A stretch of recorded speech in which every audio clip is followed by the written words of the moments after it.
আজকে আমি আমাদের নি রিপ্লেসমেন্ট সার্জারি যে নতুন অ্যাডভান্সমেন্টগুলো সেগুলো নিয়ে আমি আরেকবার একটু বলতে এসেছি।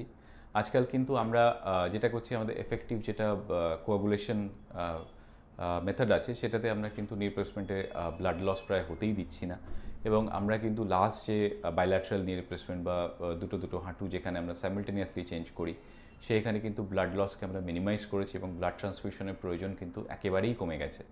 এবং আমরা এর সাথে কিন্তু নিয়ে এসেছি effective pen control. Pen control কিন্তু আমাদের অ্যানেস্থেটিস্ট ডাক্তারবাবু সুন্দর করে ব্লক দিয়ে দিচ্ছেন এবং আমরা কিন্তু পেরিআর্টিকুলার ইনফিলট্রেশন দিচ্ছি এবং সেই কারণে পেশেন্টের অপারেশনের পরে 24 ঘন্টা পর্যন্ত ব্যথা একেবারেই হতে দিচ্ছি না। এবং এইটাই কিন্তু পেশেন্টের অপারেশনে করানোর আগে কিন্তু একটা ভয়ের ব্যাপার হয়। এবং তারপরেও যতদিন ফিজিওথেরাপি চলছে অপারেশনের পরে আমরা কিন্তু ব্যথার ব্যাপারটা খুব সুন্দর করে আমরা কিন্তু মিনিমাইজ করছি।